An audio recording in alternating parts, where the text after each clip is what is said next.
जब धर्म और प्रेम एक हो जाए तो मृत्यु भी हार मान जाती है। यह कथा है सावित्री की, एक ऐसी स्त्री जिसने केवल प्रेम नहीं, धर्म से मृत्यु को भी बांध लिया। कथा बहुत छोटी है, मगर उसकी सीख बहुत ही बड़ी। महाभारत काल की बात है। महर्षि अत्रि की तपोभूमि में एक महापुरुष रहते थे, राजा अश्वपति। वर्षों तक संतान सुख के लिए उन्होंने तप किया। अंत में उन्हें एक दिव्य कन्या की प्राप्ति हुई, सावित्री। जब सावित्री सयानी हुई तो उसने स्वयंवर में चुना सत्यवान को, एक वनवासी लेकिन धर्मपरायण, सत्यवादी और तपस्वी युवक। लेकिन सावित्री को पता चला सत्यवान के जीवन में मात्र 1 वर्ष शेष है। क्या किया जाए? सावित्री ने अपने पति से विवाह किया, जानते हुए भी कि 1 वर्ष बाद उसे मृत्यु ले जाएगी। समय बीता और नियति का दिन आ गया। सत्यवान पेड़ काट रहे थे, तभी अचानक उन्हें चक्कर आया और वो गिर पड़े।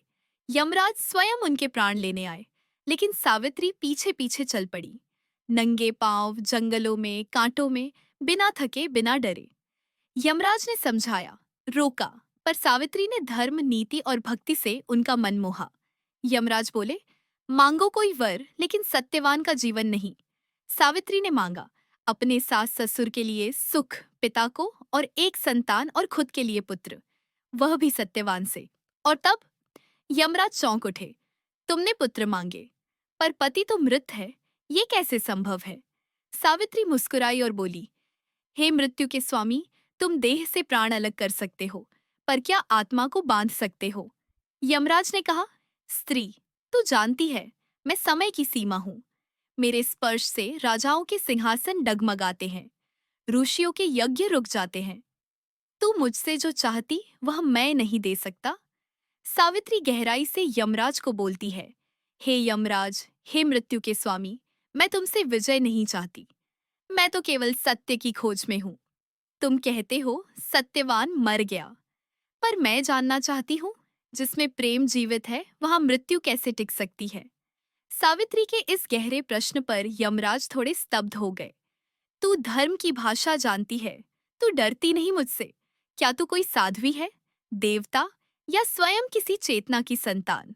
तब सावित्री धीमे स्वर में उन्हें उत्तर देती है, मैं न साध्वी हूँ न देवता, मैं तो एक साधारण भारतीय नारी हूँ, जो प्रेम में ईश्वर देखती है, जो पति को आत्मा का दर्पण समझती है। यमराज सावित्री के इस भावभीने उत्तर से गंभीर हो जाते हैं और कहते हैं, तेरा प्रेम, तेरा तप, तेरी प्रज्ञा मुझे बाध्य करती है सोचने को। क्या यह भी संभव है कि मृत्यु को भी आत्मा की आभा झुका सके? सावित्री उत्तर देती है, हे यमराज, मृत्यु का कार्य है जीवन की पूर्णता देना। वह अंत नहीं, एक आवर्तन है।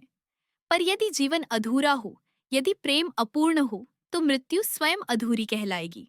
यमराज तब शांत होकर बोले, तू सत्य से भटकी नहीं, धर्म की मार्गदर्शिका बनी। मैं तुझे संतानों का वर भी देता हूँ, परंतु सत्यवान को छोड़। सावित्री गंभीरता से उन्हें पूछती है, हे यमराज, यदि मेरी गोद में पुत्र होंगे तो वह किसके होंगे? प्रेम के बिना क्या सृष्टि और निर्माण संभव है? और सत्य के बिना क्या अस्तित्व संभव है? सावित्री के ये प्रश्न यमराज को चुप कर देते हैं।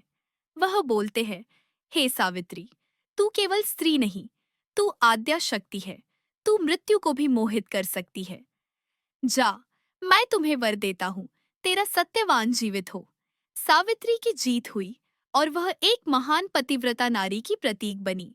सावित्री केवल एक स्त्री नहीं, बल्कि एक योगिनी थी, जो प्रेम की साधना से ईश्वरत्व तक पहुंची।